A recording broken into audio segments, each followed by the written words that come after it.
Mas Hanta, sebetulnya kalau dilihat secara peluang dan hitung-hitungan realistis, mungkin tidak Ganjar dengan AHY atau Ganjar dengan Gus Imin? Kalau Ganjar dan AHY mungkin. Kalau dari 10 cawapres, saya melihat probabilitasnya di nomor 10. Paling kecil. Jadi kalau bicara kalau bicara kemungkinan ada 3. Satu, ini bisa dibaca bagian dari menyiapkan koalisi serius. Koalisi serius itu artinya bahwa PD Perjuangan dan Demokrat akan bersatu di Pilpres putaran pertama dengan atau tanpa AHY jadi cawapres, apalagi cawapresnya AHY. Nah, untuk kemungkinan pertama ini saya meletakkan probabilitasnya untuk mengganti kata tidak ada yang tidak mungkin dalam politik, saya mengatakannya hampir mustahil. Itu belum ada, kan? Mohon maaf saya mengatakan itu. Yang kedua, kemungkinannya yang hampir bisa mustahil AHY menjadi cawapres Ganjar ya. Oke, itu satu.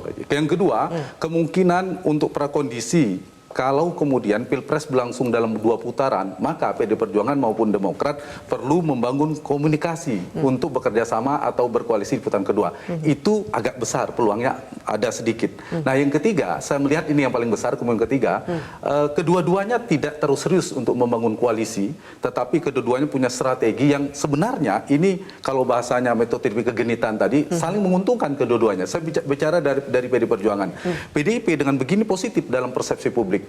Bukan sekedar kita membaca bahwa PD Perjuangan membutuhkan kawan koalisi baru tambahan selain P3, tapi jauh lebih penting itu kesannya positif. Selama ini kan dianggap PD Perjuangan kaku, agak eksklusif, sekarang lebih inklusif, terbuka, bahkan dia bisa berkomunikasi yang lebih ekstrim dengan Demokrat. Itu positif. Yang kedua, positifnya buat Demokrat apa? Nanti sebelum Demokrat ya ada 3. Yang kedua, bagi PD Perjuangan juga saya melihat ada hitung-hitungan politik. Kalau bisa Pilpres berlangsung dalam 1 putaran, mungkin hitung-hitungannya Pak Mas Hinton, ada kemungkinan kalau berlangsung dalam 2 putaran, Mas Ganjar tidak aman.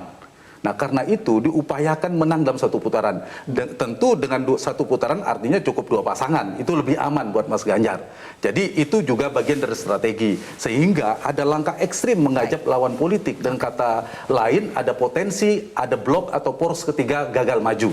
Yang ketiga, ini bisa jadi yang saya katakan tadi, PD Perjuangan juga menyiapkan prakondisi kalau ternyata berlangsung 2 putaran. Supaya Partai Demokrat tidak diambil oleh Prabowo, maka perlu komunikasi. Dari sisi Partai Demokrat jelas keuntungan politiknya Partai Demokrat akan dan Mas AHY posisi tawar politiknya semakin tinggi. Kalau posisi tawar politiknya semakin tinggi, maka daya tawar politiknya makin tinggi, rumusnya maka daya tekan politiknya ke internal koalisi juga semakin kuat.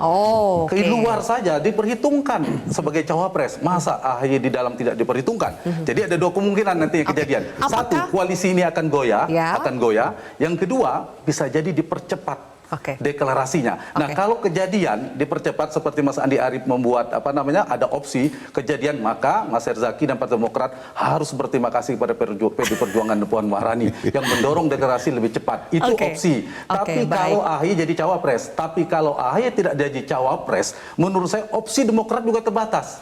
Kenapa? Kalau dia tidak menjadi cawapres, maka lebih untung secara elektoral tetap bergabung di koalisi perubahan. Karena irisan pemilihnya berada di sana. Banyak yang harus dikomentari. Prabowo, yang terakhir bersama Mas Ganjar. Kalau bersama Mas Ganjar bukan jadi cawapres, maka nanti simpati pemilihnya akan kecewa juga.